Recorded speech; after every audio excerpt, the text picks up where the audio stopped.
से हरी हरी घास और बीज वाले छोटे छोटे पेड़ उगे। और परमेश्वर ने कहा घरेलू पशु, वनेलू पशु, रेंगने वाले जंतु, उड़ने वाले पक्षी बन जाओ और बनो। ठीक है, इस प्रकार से मैं अंतर बता रहा हूँ।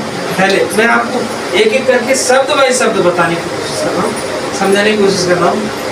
तो हम आगे यहाँ पर हूँ मैं कि मनुष्य ही ईश्वर है। तो परमेश्वर ने मनुष्य को लास्ट में बनाया। मनुष्य को कब बनाया? लास्ट में बनाया। और कैसे बनाया? उसने मिट्टी को लिया, मिट्टी को आटे की तरह गूंदा, गूंदने के बाद एक मतलब अपना प्रतिरूप बनाया, अपना बिंब बनाया। मतलब मनुष्य ही ईश्वर है, अपना प्रतिबिंब बनाया और उसके अंदर अपना जीवन का श्वास। जब जीवन का श्वास होगा तो जीवित मनुष्य उठकर खड़ा होगा। जब मनुष्य जीवित खड़ा हो गया तो परमेश्वर ने उसे अधिकार दे दिया और कहा ये सारी पृथ्वी तेरे लिए है, तेरे अधिकार में है और तू इसकी देख रेख करना। पर जो भला बुरा ज्ञान का वृक्ष जो है उसका फल तू मत खा। लेकिन मनुष्य को मतलब शैतान जो है वो बहका देता है और वो एक दूसरे रास्ते को चुनता है और वो उस फल को खाता है।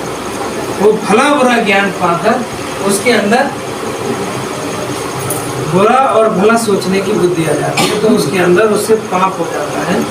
पाप ये है कि जो पहली संगति थी वो परमेश्वर के साथ थी, लेकिन दूसरी संगति किसके साथ हो गई? शैतान के साथ। दूसरी संगति जब उसने अपना ली तो परमेश्वर को उसने नकार दिया, परमेश्वर को नकार दिया। पहली संगति किसके साथ थी? परमेश्वर के साथ थी। परमेश्वर ने कहा मेरी ये आज्ञा है। जब तक वो उस आज्ञा में रहा तब तक परमेश्वर के साथ रहा।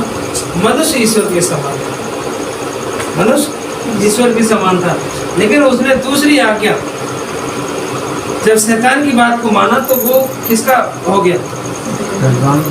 किसका हो गया? शैतान का हो गया। अब वो मनुष्य जो है वो ईश्वर के जैसा तो है, लेकिन अब ईश्वर, ठीक है। अब उसके अंदर क्या आ गया? पाप आ गया, उसके अंदर भलाई बुराई आ गई, उसके अंदर अच्छाई और बुराई। अब दोनों उसके अंदर अच्छाई भी है और बुराई भी। पहले उसके अंदर केवल अच्छाई। अब अनेकता में एकता की जब बात आती है तो ईश्वर क्या है? ईश्वर के अंदर पाप है। परमेश्वर अधर्मी है, परमेश्वर अज्ञानी है, परमेश्वर कमजोर है, परमेश्वर मरता है क्या? परमेश्वर कभी जन्म लेता है क्या? लेकिन मनुष्य क्या करता है? जन्म मरता भी है, जन्म भी लेता है, वो पापी भी है, वो पुण्य भी करता है और पाप भी। इसीलिए अब ये शब्द मायने नहीं रखता कि मनुष्य की, क्योंकि उसके हृदय में बुराई, उसके हृदय में। और वो कैसे है? क्योंकि तो ईश्वर का ही है ना। हाँ मानता हूँ, मैं बता रहा हूँ। पहले मनुष्य से जब गलती होती है तो हम कहाँ से निकले? पवित्र शास्त्र ये बताता है कि संपूर्ण सृष्टि में जितनी भी मानव जाति है वो उन दो के द्वारा है, जो आदम और हव्वा, उन दो के ही द्वारा सारी मानव जाति जो पृथ्वी पर है वो उन दो के ही द्वारा। ठीक है। जब वो पहला व्यक्ति पाप हो, आज संसार में जितने भी व्यक्ति हैं वो सब के सब, ठीक है। अब जब पाप है तो पाप की मजदूरी, पाप है तो दंड भी है। जब दंड है तो दंड का मतलब है मृत्यु, यानी कि पहले मनुष्य की वजह से पाप आया, पाप आने से मौत आ गई। मौत जो आ गई तो मनुष्य के लिए अब पापी गिना जाता। अब बाइबल ये बताती है कि जब पहला मनुष्य पापी है तो जितने भी मनुष्य हैं वो सब पापी। पहला मनुष्य जब पापी हो गया तो परमेश्वर ने नूह के समय, आप जानते हैं एक बार इस पृथ्वी का जल कुंडा हो चुका, नाश हो चुका। सुना है, जानते नहीं जानते हैं, मैं बता रहा हूँ। सुना है, लिखा हुआ पढ़ा। पवित्र शास्त्र में लिखा है पवित्र शास्त्र में लिखा है, एक बार परमेश्वर ने इस संसार को जल प्रलय के द्वारा नाश कर चुका है। केवल 8 ही व्यक्ति बचे। कितने लोग बचे थे? 8 व्यक्ति। कौन थे? वो नूह का परिवार था, उसका परिवार, नूह की पत्नी, उसके 3 बेटे और 3 बहुएं। 8 व्यक्ति बचे थे, और वो भी नौका के द्वारा, नाव के द्वारा बचे थे, और बाकी संपूर्ण सृष्टि को नाश कर दिया गया। उन्हीं के द्वारा दोबारा सृष्टि चली। ठीक है, तो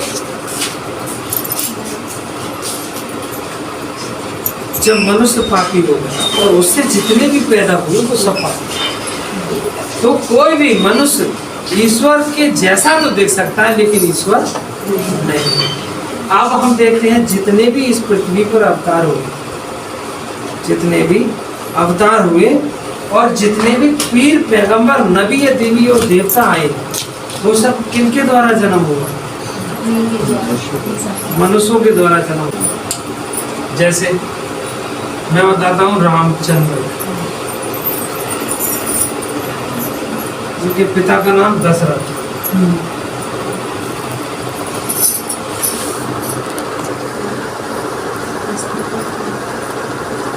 ठीक है, दशरथ पिता है, बेटा है तो पिता है। अब रामचंद्र जब आए, देखिए मैं समझाने का तरीका है, मैं किसी की बुराई नहीं करता हूँ, और ना ही धर्मशास्त्र ये कहता है कभी किसी की बुराई करता। और जो भी शब्द निकलते हैं वो केवल समझाने के लिए बताए जाते हैं। कभी किसी का भेदभाव, छुआछूत और किसी को नीचा दिखाने के लिए या किसी के अपमान के लिए कोई शब्द नहीं बोला जाता। महज एक उदाहरण समझाने का ये तरीका। ठीक है, राम